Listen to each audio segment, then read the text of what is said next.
நம்ம ஏராக்ஸுக்கு இப்போது second oil service பண்ணுறதுக்கு உண்டான டைம் வந்துருச்சு.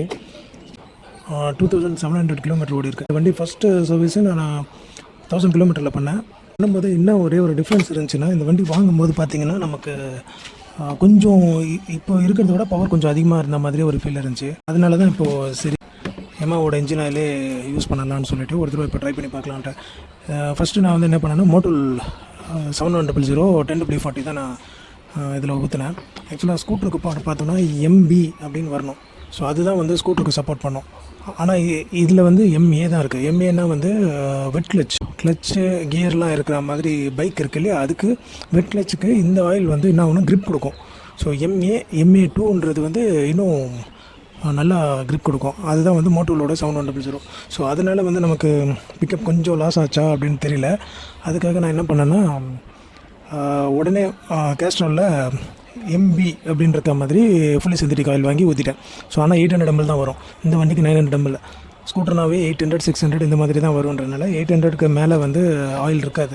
ஸோ நமக்கு 900ன்றதுனால லாஸ்ட் டைம் 800 தான் நானும் ஃபில் பண்ணேன். ஏன்னா ஓல்டு ஆயில் எடுக்கும்போது ஃபுல்லாக ட்ரைன் ஆகாது இல்லையா, அதனால் லெவல் கேஜில் நான் பார்க்கும்போது ஓரளவுக்கு போதுன்ற மாதிரி தான் தெரிஞ்சுது. அதனால் நான் 800 ml தான் நான் வந்து லாஸ்ட் டைம் ஃபில் பண்ணேன். அப்போவும் எனக்கு பவர் கொஞ்சம் லாஸாக இருக்க மாதிரி தான் தெரிஞ்சது. ஸோ இந்த தடவை நம்ம என்ன பண்ணலான்னு இருக்கோன்னா, இந்த ஆயிலே ஃபில் பண்ணிவிடுவோம். கீர் ஆயிலும் பார்த்திங்கன்னா இப்போது யமாவோடதே வாங்கிட்டேன். முன்ன கீர் ஆயில் நான் என்ன பண்ணேன்னா, மண்ணாலோட கீர் ஆயில் நான் ஃபில் பண்ணியிருந்தேன். ஃபுல்லி சிந்தட்டிக் தான். இப்போ என்ன பண்ண போகிறோன்னா, நான் ரெண்டுமே ஒரே டைமில் யமாவோட ரெக்கமெண்டட். ஸோ யமாவோட இன்ஜினுக்கு யமாவோட ஆயில் வந்து நம்ம லாஸ்ட் டைம் மாதிரியே தான். இப்போ நம்ம இதுக்காக திரும்ப நான் வீடியோ எடுக்கல. ஸோ இங்கே ட்ரைன் போல்டு 2 இருக்கும்.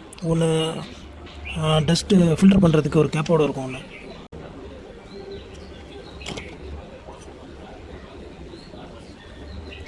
அதில் 2 இருக்கு இல்லையா, பெருசாக இருக்கிறதுக்குள்ளே வந்து ஃபில்டர் இருக்கும். அதுக்குள்ளே அந்த மெட்டல் பார்ட்ஸ்லாம் ஃபஸ்ட் சர்வீஸ் பண்ணும்போது பார்த்திங்கன்னா மெட்டல் பார்ட்ஸ்லாம் வந்து விழுந்துச்சு நிறையா. அதில் ஃபில்டர் ஆகிருக்கும். ஸோ அதுக்காக அந்த பெரிய போல்ட் ரிமூவ் பண்ணுற மாதிரி இருக்கும். சின்னது வந்து ட்ரைன் பண்ணுறதுக்கு. டிப்ஸ்டிக் வந்து ஃபுல்லாக க்ளீன் பண்ணியாச்சு. இப்போ சென்டர் ஸ்டாண்ட் போட்டாச்சு. ஓகே, இவ்வளோ இருக்குது போதும். ஏன்னா நம்ம ஃபுல்லாக ஃபில் பண்ணணுன்னு அவசியம் கிடையாது. ரொம்ப ரேஷ் ட்ரைவ் பண்ணுற மாதிரி தான் கொஞ்சம் கம்மியாக ஃபில் பண்ணுறதே நல்லது. இன்ஜின் உள்ள ஆயில் வந்து ரொம்ப சர்க்குலேட் ஆகும்.